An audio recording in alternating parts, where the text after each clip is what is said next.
13 Steps Down, Part 1. The Discovery.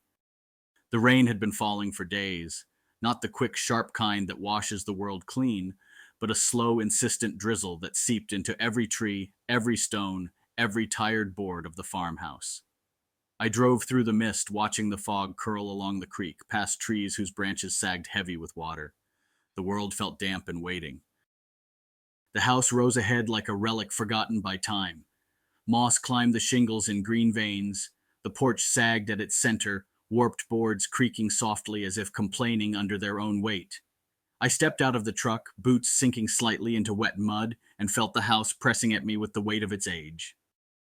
Lily Hart met me at the drive, smaller than I expected, quiet, composed, but with eyes that had seen far too much for her years. She nodded toward the porch. "It's stubborn," she said. "Grandpa started things and never finished them. Doors that don't fit, walls that lean.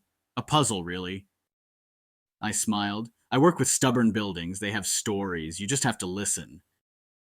Inside, the air smelled of damp timber, stone, and something older, buried in the walls.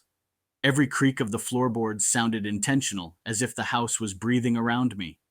I ran my hand along the hallway beams, feeling the grooves and knots that centuries of hands had pressed into them.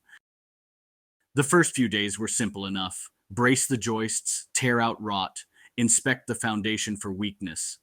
Even amid the work, my mind kept returning to the strange layout of the house, the narrow hallways that led nowhere, doors that didn't fit any frame. There was something off here, though I couldn't place it, something alive. I found it on the fourth day. A hollow sound under my hammer drew me to the basement wall. The concrete beneath the plaster felt wrong. I pried away more drywall and insulation and discovered a seam, subtle but deliberate.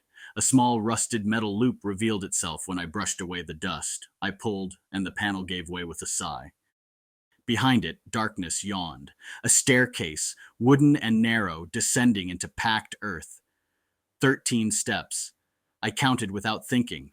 The air that rose from below was cool, damp, and smelled of iron-rich soil. My chest tightened as I felt a pulse in the floor, slow and rhythmic, almost like a heartbeat.